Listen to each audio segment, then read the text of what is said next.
Hello everybody and welcome to the first episode of the World Cup Waffle, hosted by myself, Jay Cooper. I'm joined by Jacob Cross and Matthew Walker-Mills. Guys, how are we today? Yeah, good. Feeling confident ahead of the World Cup. Well, why wouldn't you be? I do hope that's for England. Well, we'll be able to tell you as the podcast goes on, but quietly confident. Okay, doke. Matt? Yeah. I mean, I looked at the team sheet the other day for England, and to be honest, yeah, I am feeling quite confident. There's a few red herrings in there, but we'll discuss them later on in the podcast. Yeah, that's very well said. The first episode is going to be based around the England team. Obviously, Gareth Southgate earlier this week announced the 26-man squad that we will be taking to Qatar. Barring any injuries, it looks like it's going to be the final squad that takes to the pitch. We're going to be discussing things like who has gone, who shouldn't, who hasn't gone that should, our starting 11s, who we choose to take with us, and players that might not touch the pitch. And we'll also give our predictions as to how we're going to do in the group stages in the tournament going forward. So up first, what I'll just quickly do is rattle off the team that Gareth Southgate has elected to take to Qatar for 2022. It's, of course, his third... Oh, go ahead. I've got to say, Jay, that was very well rehearsed. It sounded quite natural, didn't it? It's almost like proper by the book. That. It's almost like I was saying it off the top of my head, isn't it, Jacob? Not scripted. It genuinely wasn't. No spoilers. So I'll take that as a massive compliment. No spoilers. Okay, doc. So I'm just going to rattle off the team for everybody. So the goalkeepers, we're taking 3: Jordan Pickford from Everton, Nick Pope from Newcastle United, and Aaron Ramsdale from Arsenal. Defenders, we've got Trent Alexander-Arnold of Liverpool, Connor Cody, currently of Everton on loan from Wolves, Eric Dyer of Tottenham, which obviously Matt's very happy about. Get in. Harry Maguire from Manchester United. Luke Shaw, also from Manchester United. John Stones from Manchester City. Kieran Trippier from Manchester City. Kyle Walker from Manchester City. Oh, no. Kieran Trippier from Newcastle United. My mistake. Misreading my own notes. Kyle Walker from Manchester City. And Ben White from Arsenal. Moving on to the midfielders, we've got Jude Bellingham, our first foreign influx from Borussia Dortmund. Conor Gallagher from Chelsea. Jordan Henderson from Liverpool. Mason Mount from Chelsea. Calvin Phillips from Manchester City. And Declan Rice of West Ham United. And listed as the forwards, we have Phil Foden of Manchester City. Jack Grealish of Manchester City. Manchester City doesn't sound like words anymore. Harry Kane from Tottenham. James Maddison of Leicester. Well deserved, and we'll come to that. Marcus Rashford of Manchester United. Bukayo Saka of Arsenal. Raheem Sterling of Chelsea. And Callum Wilson of Newcastle. Jacob, why are you shaking your head? This is on film, James remember. Maddison, well deserved. Is that a hot topic, is it? Is that a hot take from yourself? Well, I think we'd probably best address the elephant in the room straight away. James Maddison going to the World Cup. Well, I think only recently he's been informed. You look at what Leicester have been like this season, I think, yeah, he's been the bright spark in that Leicester side. But for me, I think that we should have opted for maybe one more attacker in the front line. I think that's an area that if we get an injury to someone like Kane, I think we could be really exploited, and I think it really would be a test of the squad. So I think James Maddison, yeah, I understand Gareth Southgate's thinking. I think, yeah, he's had, we can all agree he's had a pretty good, start to the season in what's been quite a lacklustre Leicester team this year. But if you look at what Ivan Toney's done for Brentford, I know we'll probably come to the debate Toney or Wilson in a little bit, but you think about Toney. I think you've probably got the licence to play Toney as the number 9, and you've got Toney to play as a number 10 because I think he's that tall, big, imposing guy that can hold up the ball quite well. So I think he can almost do what James Maddison does. Don't get me wrong, I appreciate that Maddison will probably be playing more so on the right-hand side, which, last season we didn't typically associate him playing on the right-hand side, but, it's bizarre to me, I think, that we've not taken Ivan Toney. I very much agree with that, although I don't think I'd have taken Maddison out of the squad for Ivan Toney. I think Maddison offers a lot more than somebody like, say, Conor Gallagher, who has gone to the World Cup. I think that choice was not necessarily left field. He's been a squad, maybe a little bit more than a squad player. He's made more appearances than I think I expected him to in this current Chelsea team that he's playing in this season. Chelsea themselves have been up and down. They've not been as consistent as they would have liked, not been as consistent as the new owners would have liked under Graham Potter and everything like that. But I think Gallagher is going to be one of those players. As I mentioned at the top of the podcast, we're going to be talking about players that aren't going to touch the pitch. I feel like he might be one of them. Yeah. And I feel like he's likelier to be one of them than Maddison is. Yeah, as you say, you've really got to ask yourself the question of, is he actually going to play? Is he going to get any game time? Is it just a selection option that Gareth just wanted to put into the squad just to say that he's advocating for young players, because there are other players who could have fit into that team. So I do think it's a bit of a strange one, really. I think with Gallagher, I do think it's a bit of a choice for depth, because looking at who he's listed as attackers, I'm just going to fire up what I've got. Should have these rehearsed, shouldn't he, Matt? Slacking on the job on day one. Shush you.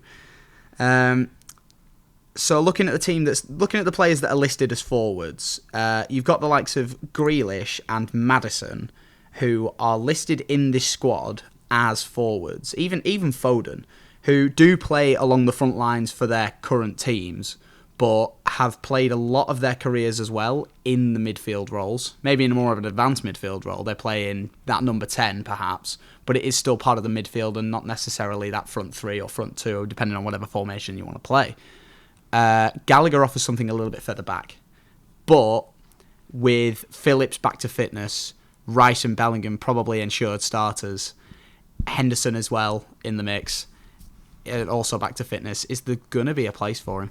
Well, the thing with Gallagher as well, we traditionally see Gareth Southgate play a 5-2-3 or a 5 at the back formation. If you bring someone like Conor Gallagher into the fray, do you have to change the formation to suit his play style? Because if you look at the formation that Chelsea play, he has the license to play a lot more in that number 10 role that we speak about. But then you've got players like James Maddison, Jude Bellingham, well, any of the midfielders really ahead of him. So it's a difficult one for Gareth Southgate, is if he's going to introduce him into the squad. But like you say, I don't think he's going to get anywhere near the football pitch, not unless there's a miraculous turnaround in injuries, which unexpectedly. But it's a puzzling one, because for much of the rest of the squad as well, he's opted for experience, hasn't he?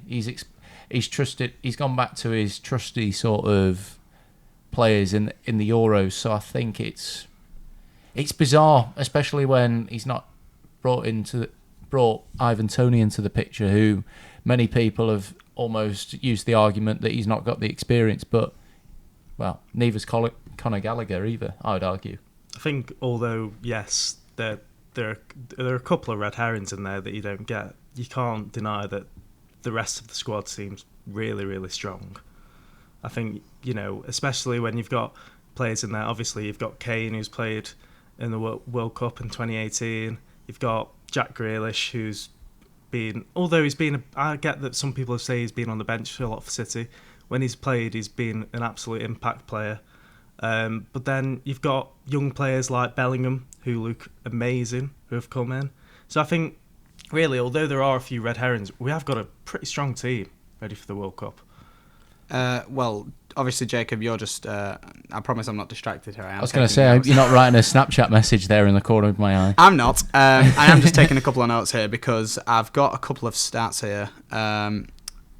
Because Ivan Toney is a player that you've mentioned a couple of times now, and it's not one that I blame you for. Personally, I thought Ivan Toney should have gone to the World Cup ahead of somebody like Callum Wilson. I'm not saying Wilson's had a bad season. He's had a very good season in a very good Newcastle United side. Ivan Toney has been more of a standout and not a carrier of that Brentford side, because they do have talented players, but he has been the key man. He has been the man to go to for the moments in the game that win you those games. He's been the man to go to for goals and assists. And this is what I was just doing on my phone just now, is I've just found out his stats for the season so far. He's played 16 games in all competitions, registered 11 goals and 3 assists. That's very impressive. Very. I'm actually just going to double check that. Premier League, 14 matches, 10 goals. That's fantastic. Yeah. That's a goal. That's 1 point. That's like over 0.6 goals a game. That's very loose math in my head. Go ahead and correct me. I was going to say a goal every other game by the sounds of it.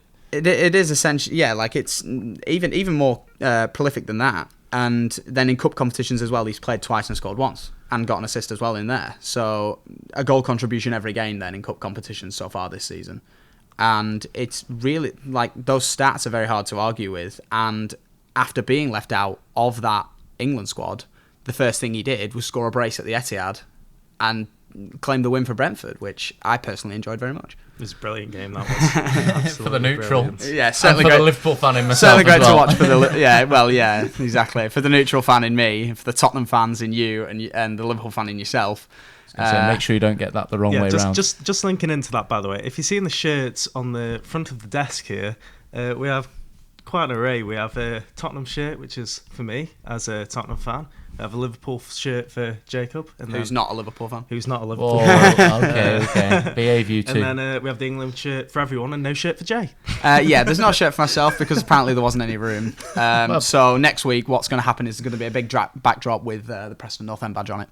The England shirt is mine, so that is my contribution, and it is more pink than red. That's how much I've worn it, and that's how much faith I have that we're gonna win this World Cup, obviously. But we'll just make a mention as well about the shirts that we're wearing before we continue. Jacob, do you want to talk a little bit about yours? I'm sure you do. My beloved Radcliffe, the side that I work for on the old commentary, got a place close to my heart, and well, we're doing quite well in the league, so I thought I'd represent the lads today. In your dress. Yeah, it's a triple XL, and currently I only wear a medium, so it does look about.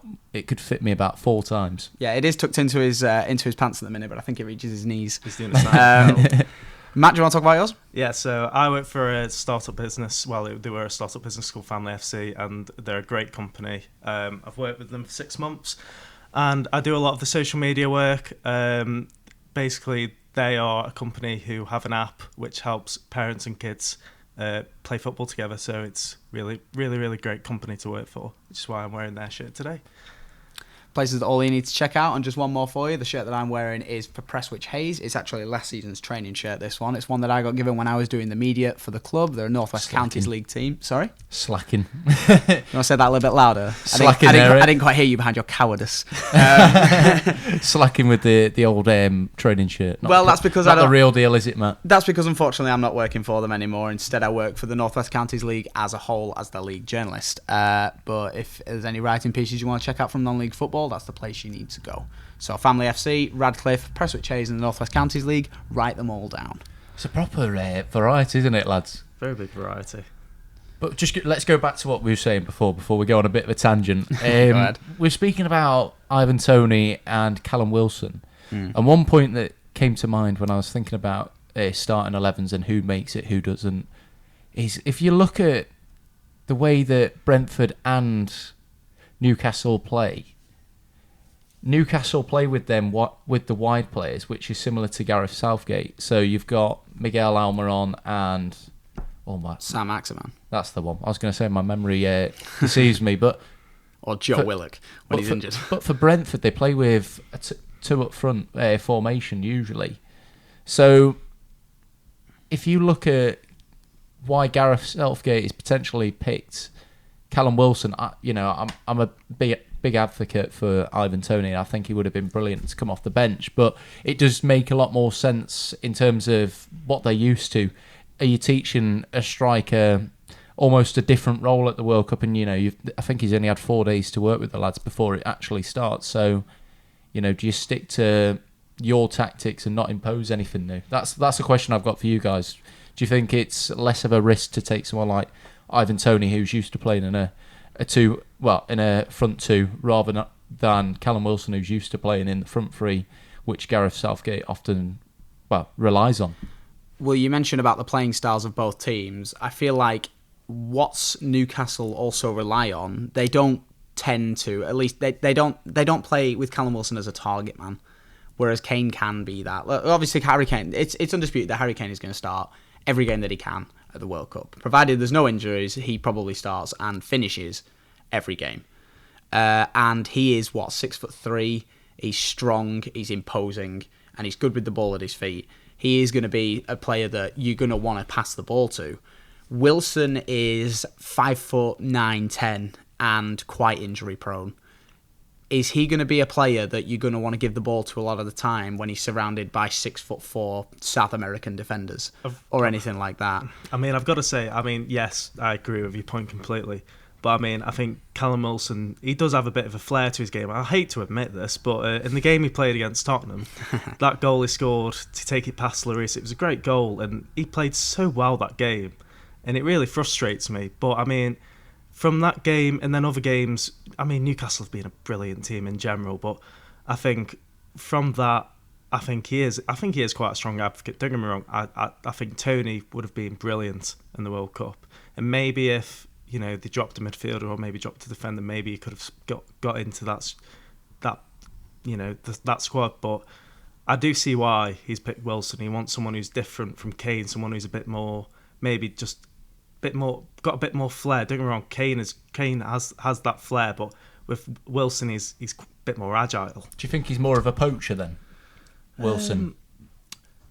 In a way, yeah. I think he's definitely got the pace to be a poacher. I think, like I say, he's a very agile player. You don't. It's almost like you spot him in the positions. He gets into these positions where defenders don't even look at times. If you go back to that Tottenham goal, he was in a position where none of the defenders were even looking at him, and he got through. And it was a big mistake by Lloris. Don't get me wrong, but I mean, it was poor defending that got that, and he was really good in that position. I think before we go on a bit more of a tangent about the Tony versus Wilson debate, should we have a look at our starting 11s? Because I think there might be a bit of controversy over even the first one in goalkeeper. Maybe. That makes me think that you've chosen somebody that hasn't been England's number one for the last 6 or 7 years. I think it's only right that we come to you first, Matt. Me? Does that? Yeah. Okay.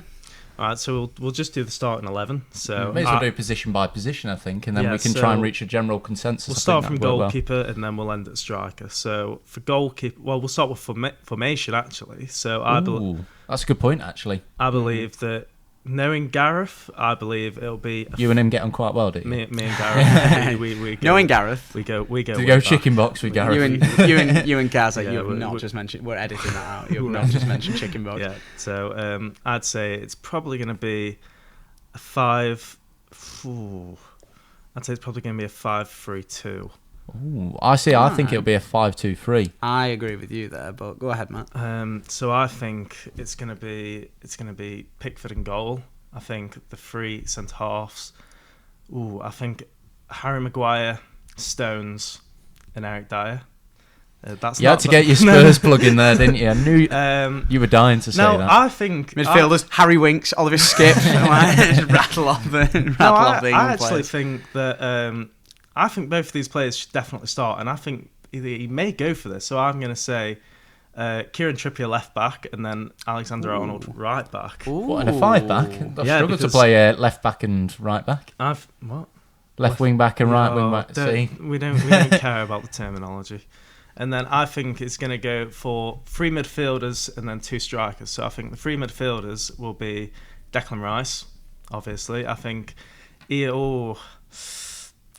I want to say Bellingham, just because Calvin Phillips hasn't had as many minutes. And then Cam, I would say Grealish. Ooh. And then I would say the 2 strikers. I know he loves Sterling. I know he loves Sterling as a striker, and then it's got to be Kane, Sterling and Kane. The weird thing is, I know a lot of people say that Gareth doesn't have favourites, but you look at Sterling, it's quite clear that he's a great. He's got some sort of attachment to Sterling, because every single time that Gareth gets the chance to name a squad, he seems to be there. Same with Marcus Rashford as well. I don't think he's particularly had a great season. He's had a really. Yeah, I don't think he's had a great season. I think he's scored a few goals for United. That's a hot take. Yeah, I don't. Man United have been a team that have done well, but a lot of it has been overshadowed by controversial things that have happened, whether it be with Ronaldo or whether it be with losing 4-0 to Brentford or 6-3 at the Etihad. But that was a good day, that. But with those results, like ignoring the headline-grabbing results where they suffer a huge defeat or something stupid happens, like Ronaldo has an interview with Piers Morgan, ignoring those headlines, or Ronaldo storms off the pitch against Spurs, that was a game they won 2-0, which is forgotten on a lot of people. Like, Man United's team works well under Ten Hag. He's seeming to find his rhythm, and Rashford's a key part of it. He is. He is back to playing as an out-and-out striker under Ten Hag. That's a good point, though, that you make about him being an out-and-out striker. Do you think maybe Southgate selected someone like Rashford because of his his ability to be versatile? He can play on the left-hand side, can play on the right, can play through the middle? I think so. I think we've got a lot of forwards that can do that. The likes of Foden and Grealish and Rashford. And Saka even. The thing with Foden is he's yet to really leave an impression on this England side, I think. Yeah. I think we can all agree, as much as it pains me to say as a Liverpool fan, I think he is probably the next big thing. He's amazing at City. He is brilliant. Him and Haaland, that partnership that they have, that's the most dangerous thing. I was going to say, is it because he has that understanding with the players, do you think, at City? Do you think he's had more time to gel with those players? Whereas with England, it's sort of just to kick about with your mates, but, for a trophy on the end. But you can say that about any team in their international cohorts. Like, you play an international game. Let's say you're somebody like Phil Foden. You get calls up to the international team, sure, but you maybe play for England in a non-tournament year. You maybe play for England 6 times maximum. You train and play with that Man City team week in, week out. Of course you know the team. Of course you know your club better. That's a given. Like, of course he's going to be able to gel better with... Like you said, let's keep the example of Haaland. He's a new signing. He's somebody that would have needed to settle into the team if he wasn't, a freak that he is. I was going to say, it's a shame he's not English, isn't it? Well, by birth he is. He was born in Leeds. Like, his first language will be Norwegian, but his second language probably will be English. He spent enough time in this country when his dad was a kid. When he was a kid, sorry, not when his dad was. When his dad was a player. I was going to say, that was something you're not telling us, Haaland. When he was a kid and his dad was a player at Man City. That's, like, something that Haaland won't be totally unaware of. Like, his grasp on English, it's not 100%. Like, he still has a tendency to swear in interviews. But his communication with the likes of Foden probably isn't awful. And, when you see somebody as often as you do, you're going to get used to it. Well, Jacob, I think let's get on with your starting lineup now. Go ahead. So I'm going to throw a bold shouting goal. I'm going to say, I think just because of the season that he's having, I'm going to say Nick Pope. Okay. To start. Yeah, to start. Right wing back, I've got to pick my boy Trent Alexander-Arnold. Okay. The free back. See, this is hard, because we haven't got the readily available centre halves, have we? I don't think. Well, as we've established, it's a 5-2-3, right? Yeah. Okay. So I think John Stones has to start. I don't think there's a debate about that. Nope.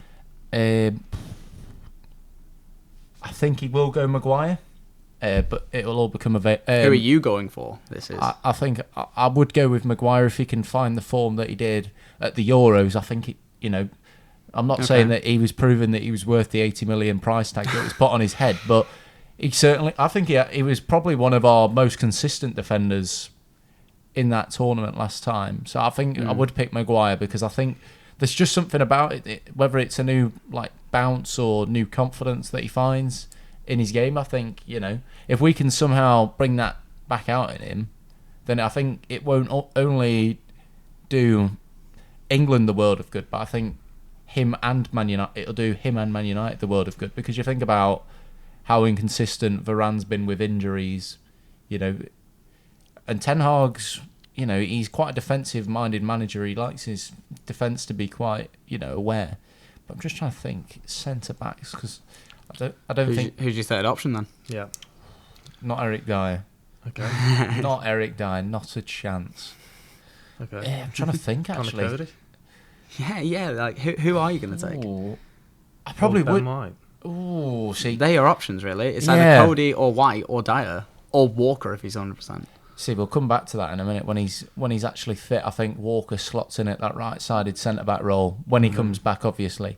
But for now, I would probably be more inclined to say Ben White. And I think he would probably play that right-sided centre-back role because he's been playing, I believe, right-back for Arsenal. He has, yeah. I was going to say, I don't want to sound stupid as I say that, but I think he'll almost do what Kyle Walker has been doing for England before and just slot in, offer that bit of cover for Trent when he likes to push up. So I think that'll reciprocally work quite well between Trent and Ben White. So I'll say Ben White, left back, and then left back or left wing back, which I'll be pedantic. Well, you've started Trent, so your options are Shaw or converted Trippier.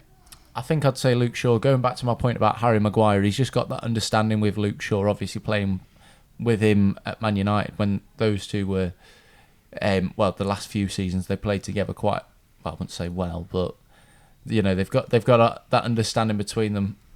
So I would say Luke Shaw, and I think obviously you can't ignore the heroics that he did in the World Cup. I think everyone will in the Euros. In the Euros, sorry, not the World Cup.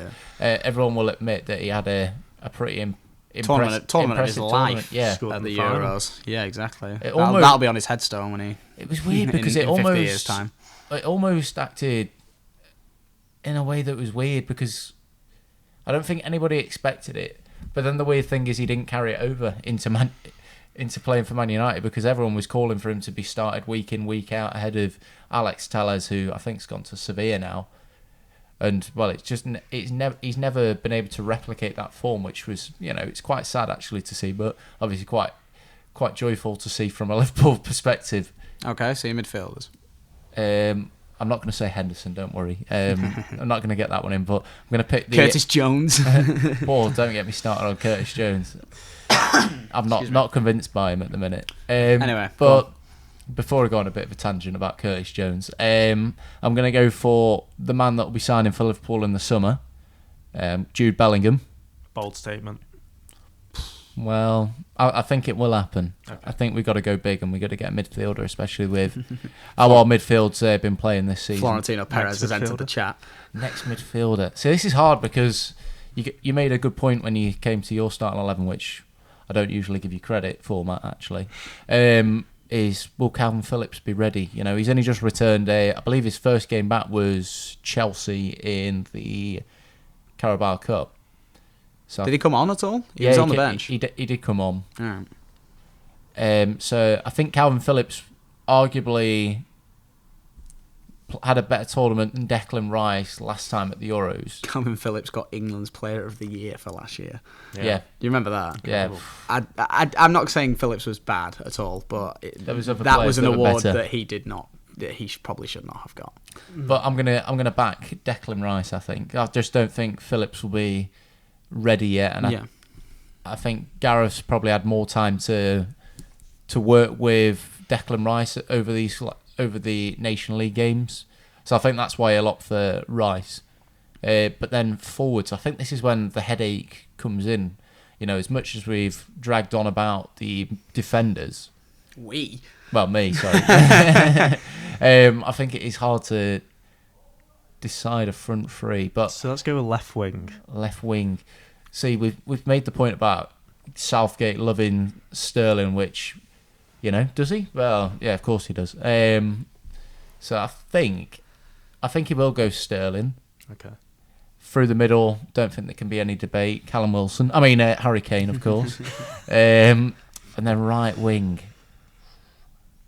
Actually, no, I'm going to switch it around. I'm going to put Sterling on the right wing because I think he can play both right and left-sided. Yeah. Okay. And through the middle if we need, obviously. But on the left-hand side, I'm going to go Phil Foden.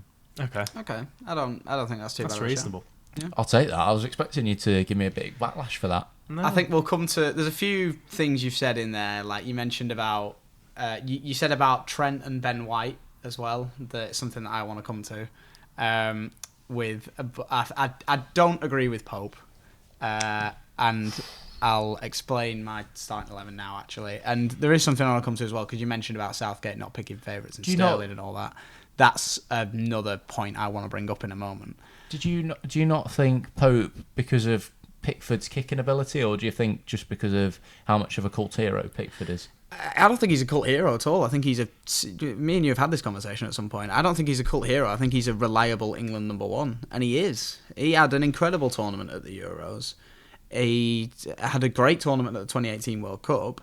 He's proven himself for England. He's not the Jersey Dudek of England. But do you think because of how the World Cups came about this year, you've got to pick players on form rather than on stature? You've also got to look at individual form as opposed to team form. Everton are a bad team. Newcastle are a good one with a better defence. Yeah, but we can't ignore that Newcastle haven't had chances against them. I think Nick Pope has been one of their better performers this season as well. He has, but I'm also going to say Pickford has been one of Everton's better players as well. I was going to say, I feel like we're leaving you out of the conversation here, Matt. I'm just observing. I'm waiting for my cue. You're gonna jump in. You're the referee. Anyway, I'm going to give my starting 11. So as I said, I'm going to back Jordan Pickford in goal.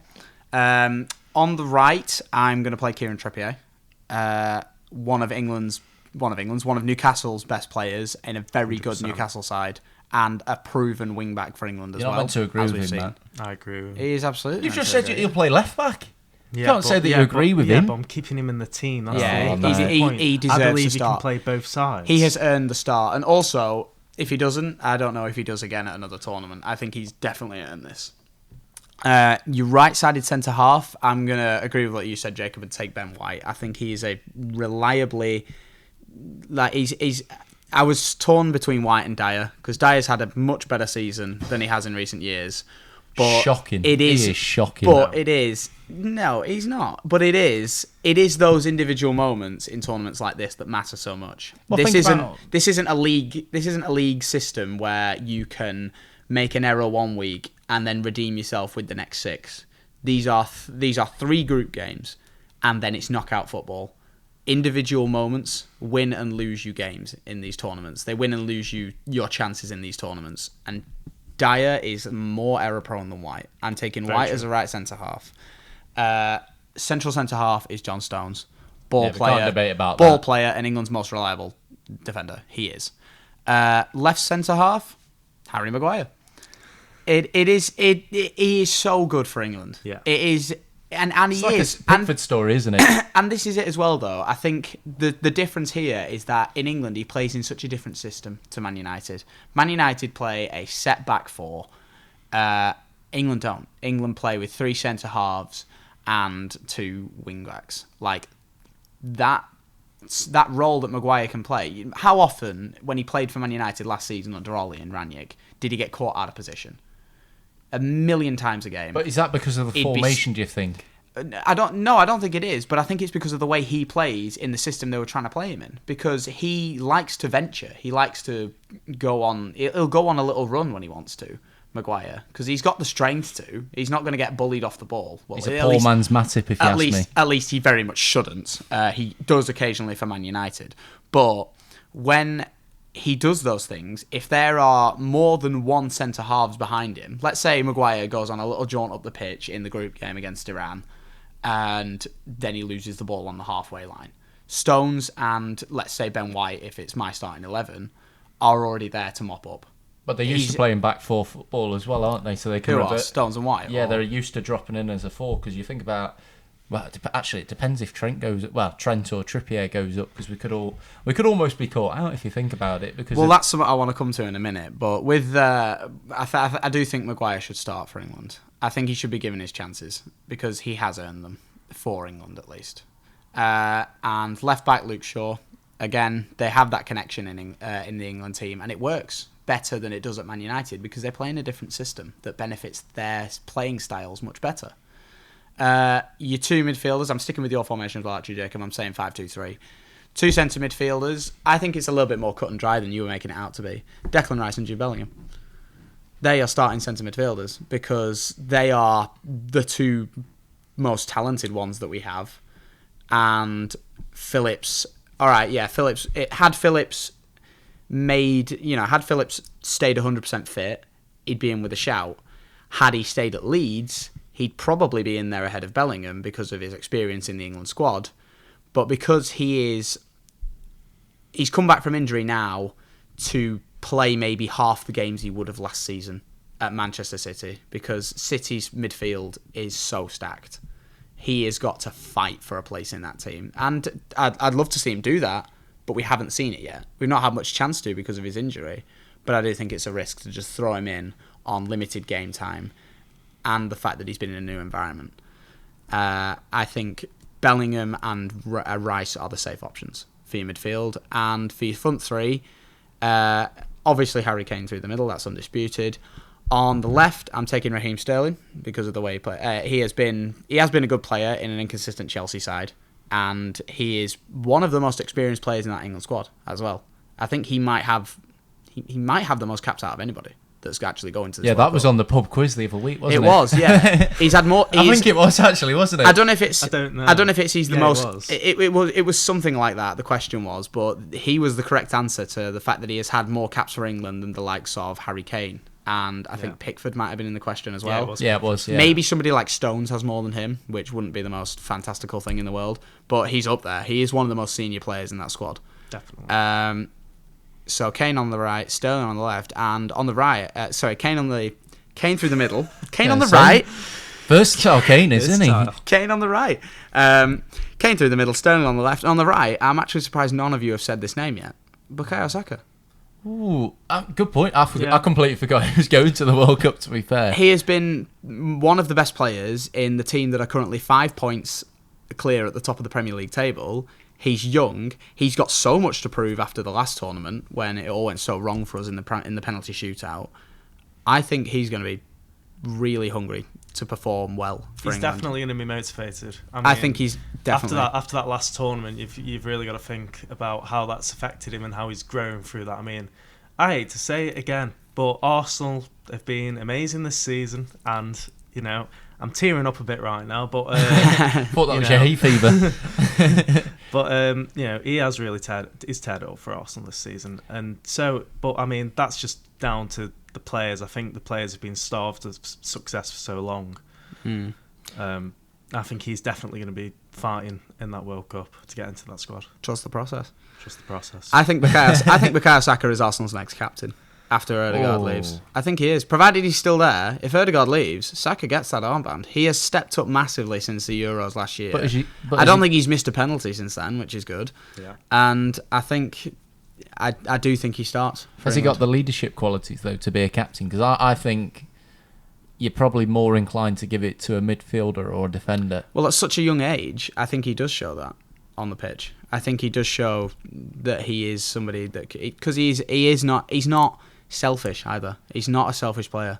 He is a team player and he's capable of individual brilliance. The impressive thing for me is, we come back to the word from Soccer AM, bounce back ability. You think about how easy it would have been for Bukayo Saka to feel sorry for himself. And, you know, after all the criticism that he got online and all the racial abuse, I think he's conducted himself absolutely fantastically. And part of me, because of just how well he's responded to that and, you know, how well... I think he's almost used that as extra motivation in a way. I think he absolutely has, yeah. I think he's absolutely phenomenal. I think you make a good point that he should be at least... in the conversation to start. And for such a young player as well. Yeah, he's got, somebody who's not been through the ringer as much as somebody like Sterling has. Somebody who's got, like, how old is Saka? 23, 24? 20, yeah. I think 23. He might not even be that. And I think that's where Gareth has got it right. I think bringing these young players into the World Cup, I mean, it's a massive boost on the confidence. I mean, getting that call saying that you're in the World Cup. I know we say about Conor Gallagher, but I mean, the boost that must have had for his confidence and all these young players, and we need them to have boosted confidence because in the next couple of years they're going to be the forefront of the next World Cup or the next Euros. I was about to say, it's weird to think that I'd actually argue that in years to come that I think England are probably going to have one, if not the strongest squad. Because you think about how young this England squad is. Granted, there are a few of the older players like Harry Maguire, Pickford, you know, still got a good few years in them. But in 4-8 years' time, when, you know, we've had the next few World Cups, there's still gonna be the same sort of players in and around the fringe, isn't there? It's gonna be Jude Bellingham, who'll still hopefully be playing for Liverpool. And, you know, there'll be Declan Rice, who'll probably be at Chelsea. Narrator voice. Jude Bellingham did not play for Liverpool. But no, it's just... you know what I mean? It's just like... It is exciting, isn't it? It's incredible. Do you think this is the golden age for England? Well, we said it before, haven't we? I think that's the problem. We've called it the golden age before when Gerrard and Lampard and Rooney and Ferdinand and Neville's and you know, Cole... It sounded like a bingo card, that Everybody was coming through at the same time and it was going to be England's golden generation, and it failed massively. And when Southgate took over, this is a point that I wanted to make. When Southgate took over, there was a lot of emphasis on players getting into the squad on merit and not name value alone. I don't know how loyal he's been to that this year, because there's been a few exclusions that were probably a little bit harsh. Yeah. And the main one that a lot of people, certainly online, have focused on is Fikayo Tomori. Yeah. Yeah, well, I think he'd be getting straight into my starting 11. Had Fikayo Tomori been selected for the World Cup, and I'd just chosen my starting 11 now on this podcast, he'd have been in it. Oh, alongside Stones and Maguire. AC he would Milan. have been that third Champions League winner. Well, not Champions League. Winner. Championship winner. They won Serie A for the first time in what? When was the last time they won it? 2011. Something stupid like Champions that, League. isn't I'm too busy thinking about Tottenham. That's wishful thinking at its best, I think. That's for another time. That's next episode. Anyway, well, that's just it. AC Milan have won Serie A last year for the first time in a decade plus. Fikayo Tomori has started throughout that season. He started throughout this season as well, and he's done well in that AC Milan team. He has made himself into a reliable commodity for them. I was looking at some of his stats before. There's 15 games in all competitions this season. He scored once. He's kept 5 clean sheets when he's been playing. He's only had the 1 red card, which came against his old club Chelsea in the Champions League. But that's in all competitions this season. And I think his value was listed as something around like £50 million mark. Like, he has turned himself into a valuable asset to AC Milan. Was he doing that in England? I think he'd probably be straight in the squad. I do think that's... they say it doesn't matter where you play. I really think it does. I think the weird thing is, going back to Tomori, is you think about...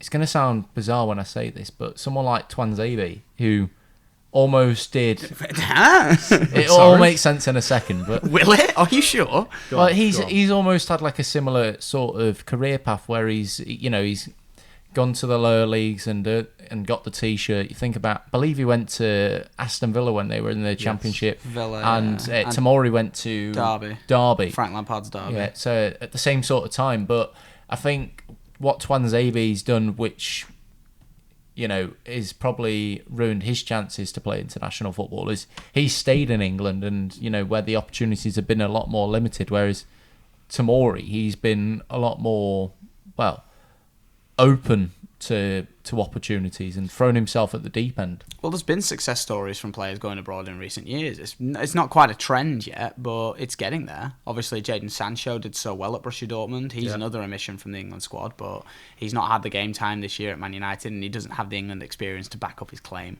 Really, I think that's why he was left out. Jude Bellingham, obviously, a new Liverpool player. Rubbish. The camera's got that. Jude Bellingham, who you believe will be playing for Liverpool soon enough. But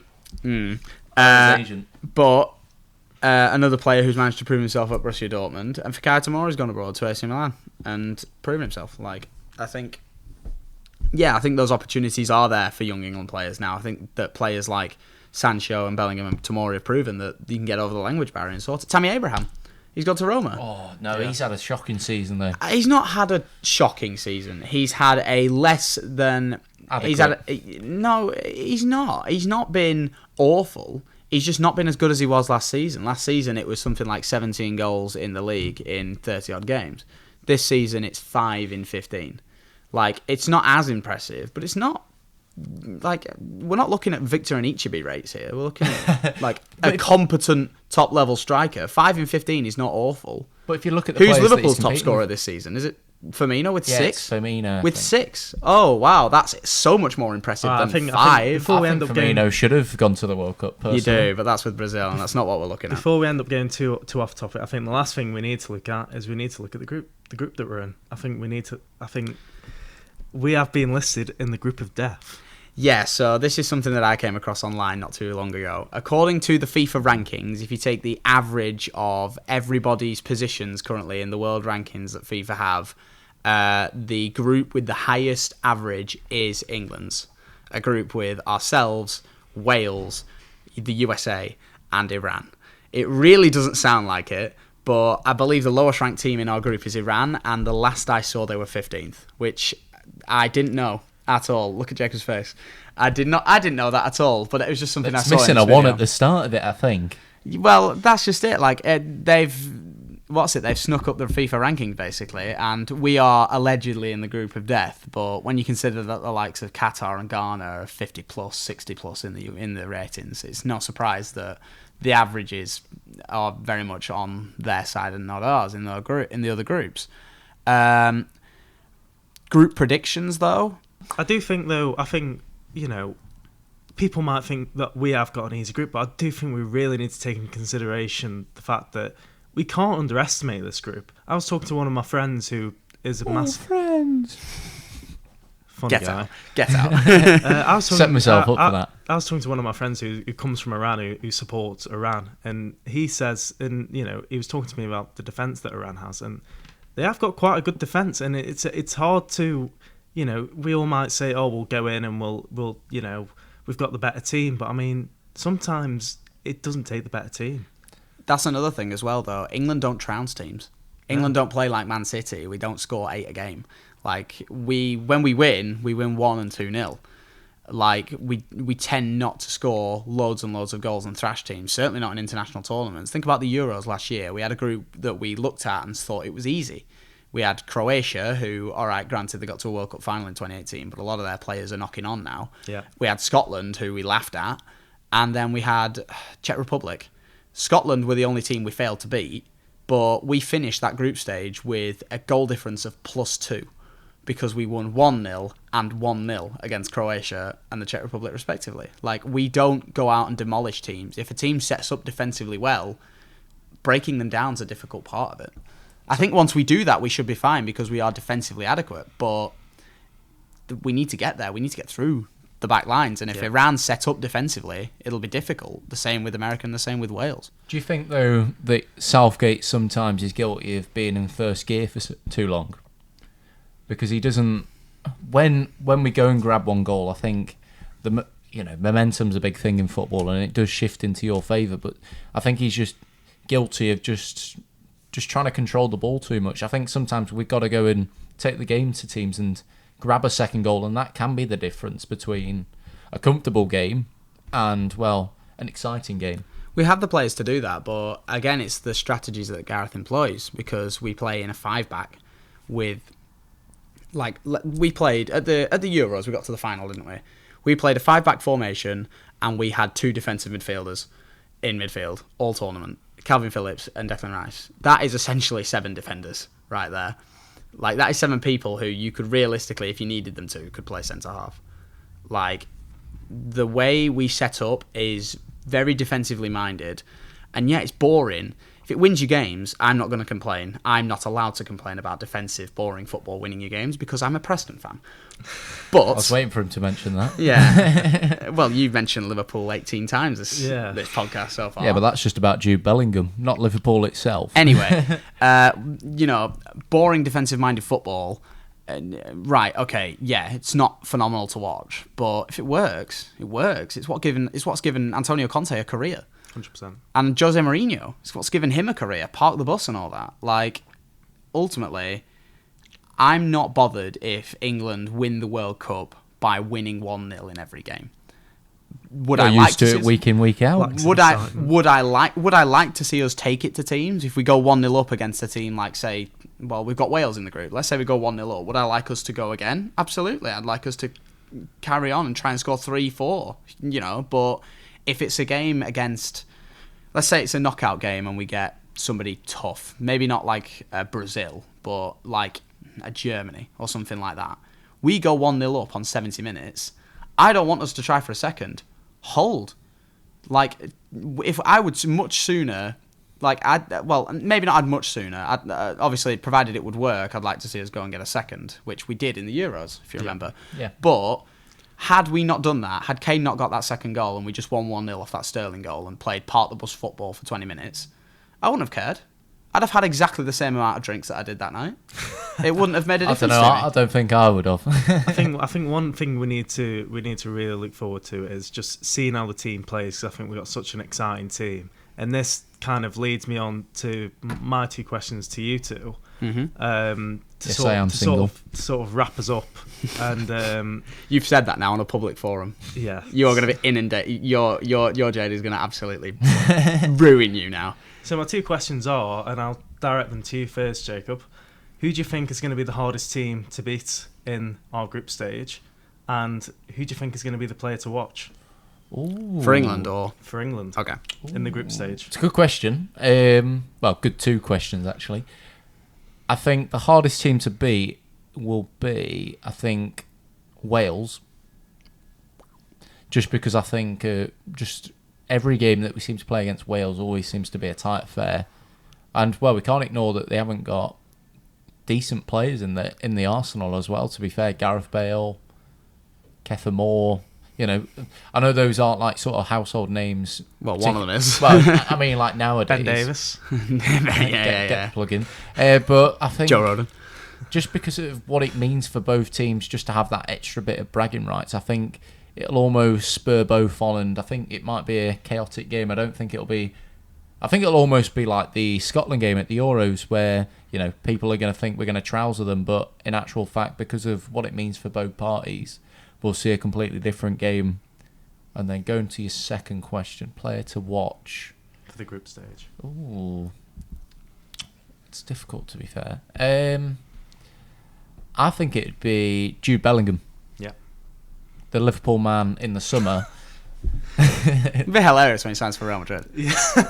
Better not. He better not break my heart like that. But I think he's been given the captain's armband at Borussia Dortmund. Seems to be just getting goal. He seems to have almost, I'm not saying replicated Haaland's form, but he's picked up. Jesus Christ! No, the day he starts doing that. But no, he's started to pick up a lot more goals in his game, and he's almost been a dependable person for Dortmund this year.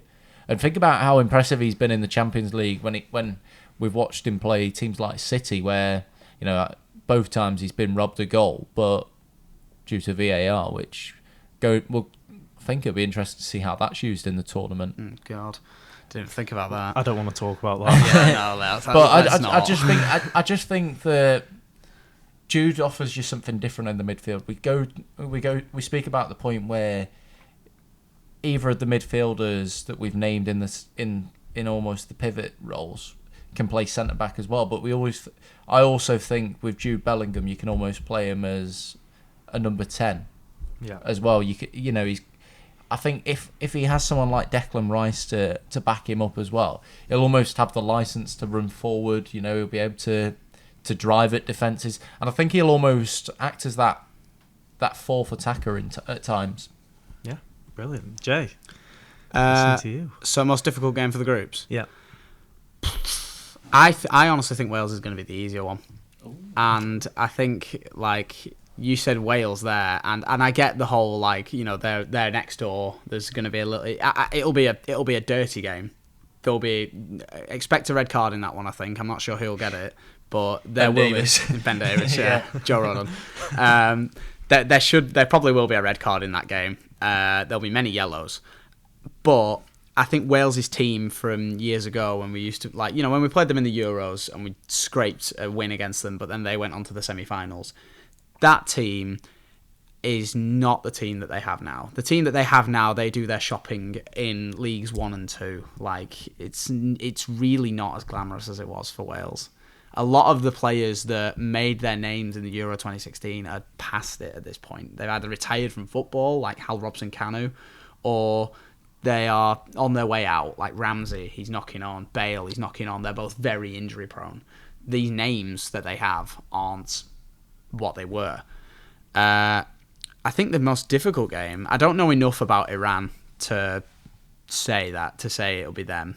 I'm happy to take what you've told me there and about how defensively adept they are, but I'm going to back America as our most difficult game, because they have talented players for a change. They have players that have made it in the top leagues in England, like your likes of Christian Pulisic. All right, Josh Sargent, Captain America, Giovanni Reina. Exactly, Gio Reyna. Yeah. People like that, Lester McKennie. Yeah, I even forgot about him.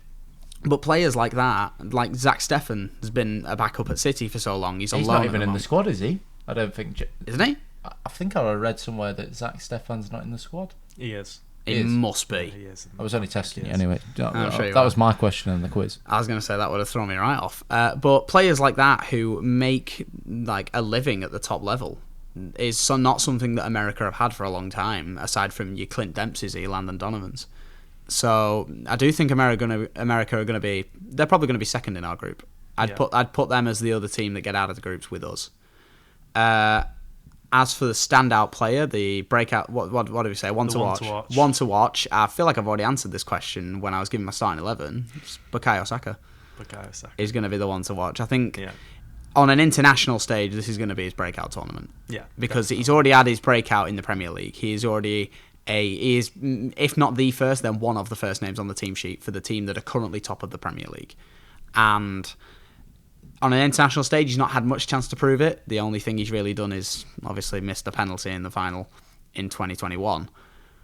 But this is going to be his proving on the international stage, I think. And I think after this tournament, there's probably going to be a few more rumours about him about international clubs circling him.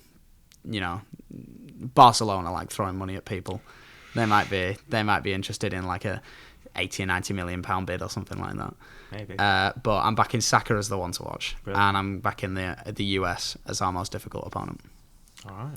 I've got my own question myself. I'll have to get the list up. But we did one the other day, didn't we? Where we went through the start. Well, we went through the squad for the 2018 squad. So, is this a quiz? Is it? Yeah. So Okay. let's see if you can name the England 2014 World Cup squad. Oh, this is going to be so depressing. This is going to be such a woeful team. Okay. Okay. So 1 Hart. Yeah. 2 Johnson. This is a positions one. So if we Okay. do So goalkeepers goalkeepers. first. Okay. So Goalkeepers. Joe Hart. Yeah. Yep. I'm already stumped. Jack Butland. Nope. No, it's pre-Butland.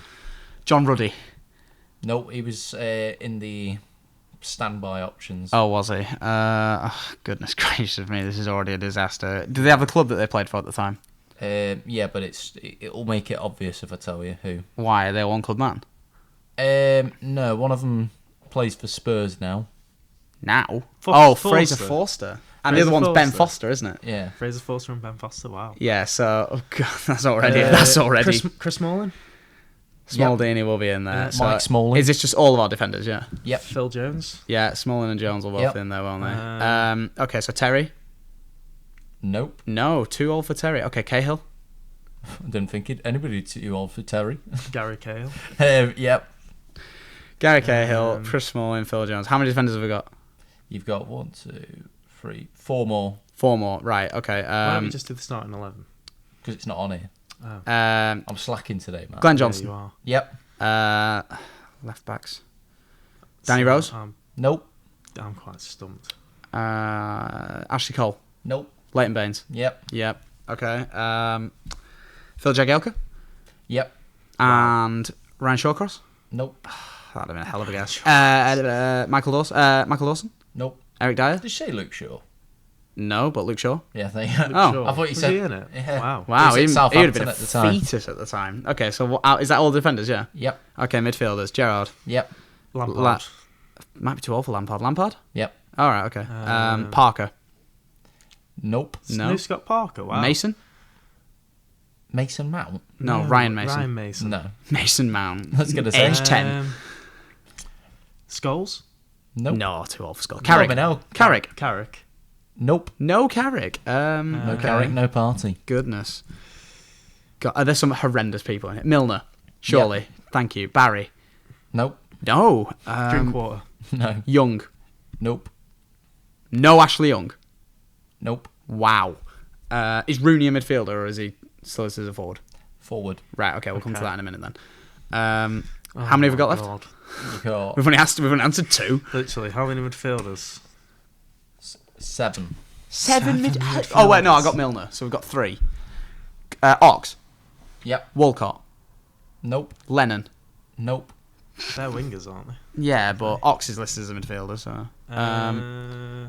Jack Wilshere. Yep. Oh, Barkley. Adam Lallana. Yep. Yep. So I've got 1 left now. Yeah. Ruben Loftus. No, 2. Sorry. No, it's too early for Loftus-Cheek. Is it? Yeah. God. Could we get who they played for? Both played for Liverpool at the time. Both played for Goodness. Liverpool. Oh, Henderson. No, I was going to say Joe Allen. He's Welsh. Joe Allen. The Welsh champion. Henderson, obviously. Yep, and then the Henderson, other yeah. one. We've said Gerrard. Milner wasn't It'll be there. like We've said it. Milner. Is, Jay Spearing. Liverpool legend himself back in 2013. Oh, I no. have no idea. Sterling? Yeah. Is that Wow. Sterling? Only Sterling took is a you, midfielder. only took you. Yeah, but you'd 10 put him minutes. as a forward, and he was how old? 18, right? So Is how many that- forwards have I we think it got? would have been 20 at the time. Forward, wouldn't so Vardy. he? Nope. No, that's pre-Leicester. He coming was to still the Prem. at Stockport. No, he Park wasn't. Stills, He was, surely, no, back then. Stockbridge Park. No, Still. he'd have been at Leicester. Whoa. He'd have been at Leicester Oh, yeah. then. Yeah, Actually, but you yeah. gotta think and that's that- only 2 years before the 2016 Euro. How many Goes by how many point. forwards have we got? Well, you've got 3 that you haven't named. So Rooney's one, yeah. and that's the one we've named. Welbeck, Yep. Crouch, Nope. Defoe, Nope. Walcott. Nope. Right. Sturridge. Yep. And He was actually having a pretty impressive season, but he is one of the most shocking footballers Oh I've my ever God. watched in a Liverpool shirt. Is it Ricky Lambert? Yeah.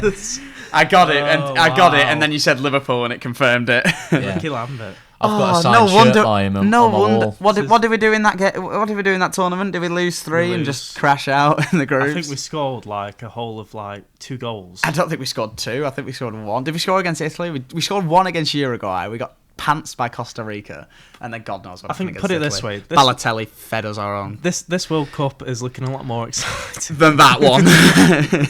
Well, give it time yet. But I think we've wrapped everything up now, haven't we? Yeah, that's all I think I've got to say about the England team. Jacob, anything else to add? No, I think that's Would it. you like to send us out, Jacob?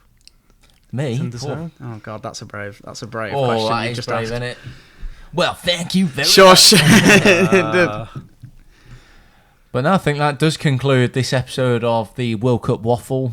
As always, pleasure to be joined by you gents. And well, next time I think we'll be discussing here on the podcast. We'll be discussing about hopefully the win that England will get in their opening game against Iran. And it won't be the only opening game that will have happened by that time, so we'll have plenty to talk about. Definitely. But until then, I think it's goodbye from me. That's what I do on the old Radcliffe podcast. But Bye from me. Oh, that's bye, Felicia. and it's goodbye from me. But no, I think that is the best way to. Well, I'll do that again, actually, shouldn't I? So I think that should be the outro. There's got to be a blippers reel. I think that should be the outro. That's great. It's goodbye from me. Well, I think that is probably the best way to conclude this episode of the World Cup Waffle, and let's hope that we'll be discussing the opening win against Iran next week. But until then, ciao ciao, real You. smooth. That's even worse. I don't know. We apologise. yeah. Cut. Yeah. Do you actually want to do a proper one? Well, I think that is probably the best way to conclude this episode of the World Cup Waffle. As always, lads, it's a delight to be joined by yourselves. But I think we have pretty much spoke about everything that there is to speak about in this World Cup and, well, the 2014 World Cup there as we were trying to look back over I it. never want to talk about that World Cup ever again. Well, you'll be in for a treat next time as I'll pick out another team in the past time which you can try and puzzle your brains and try and name in. Okay. But until then, it's goodbye from me. Ciao, ciao. Goodbye from me. Bye from me.